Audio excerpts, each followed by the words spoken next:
So with Joe Biden dropping out of the race for the White House, the Republicans, well, they're switching targets. My message to Democrats who are disgusted by this process, disgusted by how anti-democratic it is, you are welcome in the Republican Party, where we think we should persuade voters and not lie to voters. Republican vice presidential nominee J.D. Vance took aim at Kamala Harris at a rally today, attacking the vice president's tone and the nomination process, all while trying to bring disillusioned Democrats under his party's umbrella. But how will this strategy change as we approach the Democratic convention and the November 5th election? Jay Chabria is a Republican strategist and a former political advisor to J.D. Vance. He's now managing director at MAG Global Strategies, and he joins me now. Jay, good to talk to you again. Things keep changing pretty fast in between all of our conversations. Well, just as a Republican, what are your thoughts on the big switch and the change in the dynamic in this race?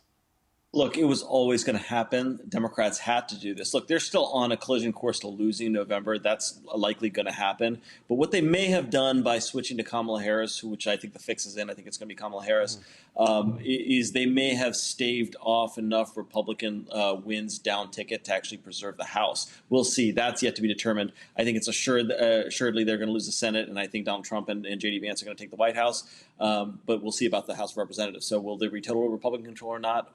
This decision may have helped that. But was there ever a more consequential debate than the one we had a month ago with Joe Biden and Donald Trump? I don't think we have. No, the cliche after a lot of the debates, certainly in Canadian elections, is like, oh, was it a decisive event? Did it have a knockout punch? And usually the conclusion is no. And this was absolutely a decisive event, but it's been transformative in a way that it feels like the Democrats have rebuilt their enthusiasm. I mean, 81 million U.S. in the first 24 hours in small donors. Sure. I mean, does that concern you as a Republican right now?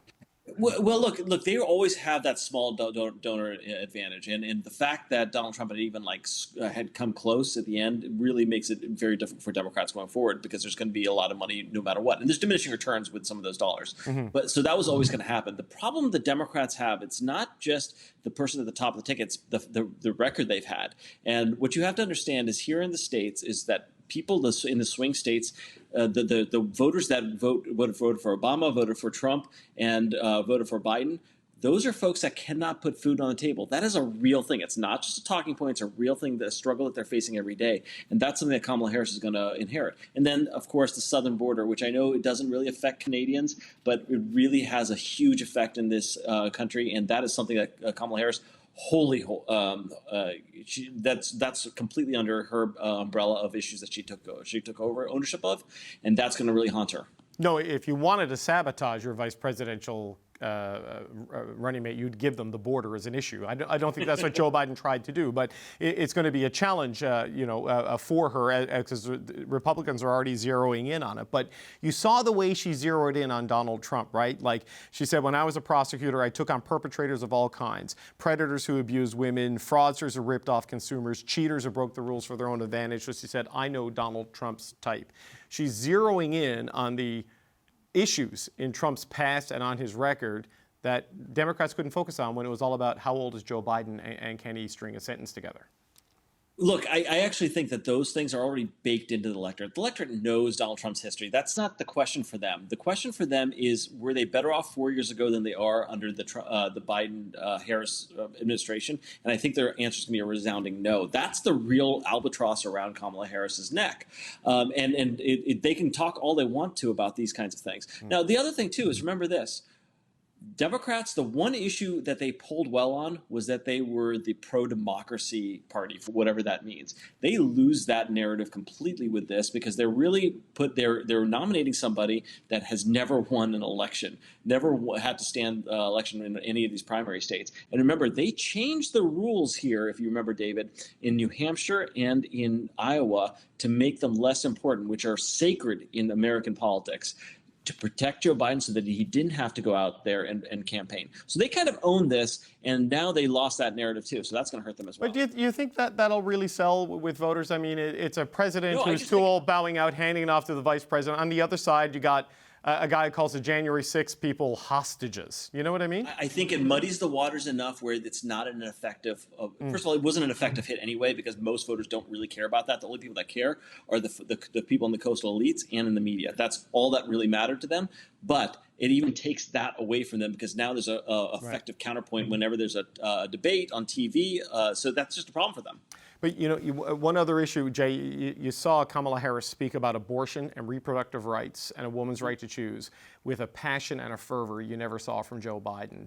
And in off-cycle elections, that's been an issue that's brought a lot of people out, maybe some of those Nikki Haley Republicans, you know, university towns, big city Republicans.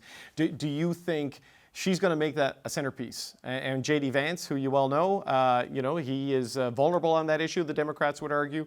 What do you make of that and her ability to use that tactically and strategically between now and November? I think the biggest mistake that politicians make is they try to run the last election for the current election. And certainly the last election, abortion was a hugely hot topic, and that was an off-year election. I don't dispute that. It had some effect on it. And look, it'll have some effect here too, no doubt about it. But the reality is the two big issues here are our border and security, and then the second issue is the economy and how people can't afford things. They have to come up with an answer to that, and if they don't, it's just pablum and talking points, and the American people won't buy it. You know, when we had Frank Luntz on the show a couple of weeks ago to go through his polling, he basically said there's about 4% of the electorate that's really at play here.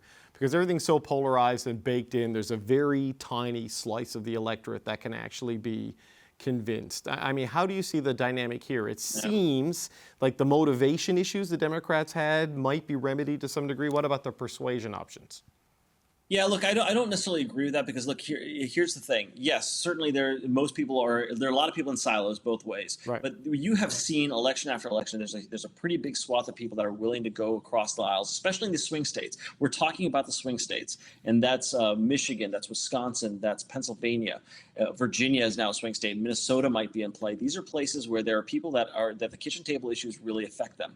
So there's also a question about, are they going to turn out to vote too? Are they going to be energized to vote? And I'm going to tell you, Kamala Harris, she is a progressive Democrat from California. She doesn't really fit a lot of these swing states. And what you're seeing is black men moving to the Republican Party, Latinos moving to the Republican Party. She might get a little bit of a swell in women and maybe black women, but those other demographics are really going to be hard for her to get, and she doesn't fit. Remember, she ran for president once before. There's a treasure trove of sound bites of her town halls and her debates that Republicans are going to use and prosecute her on the national level. Well, I mean, there's a treasure trove of things about Trump too, but you say a lot of it is baked in. Everyone knows. Are you worried now that you're running a guy who's almost 80 and people might worry about his mental fitness by the end of his term, that the age argument gets turned around? I think the visual after he got shot, after there was an assassination attempt, actually dispels all of those concerns. I think that was probably one of the most iconic images in American history, and I think that's going to put to bed all the rest that he's not fit for office. Jay Chabria, that was 9 days ago, and we're already talking about Kamala Harris's vice presidential picks. Thanks. It's nuts. All right, thanks for joining us again today, sir. Appreciate it.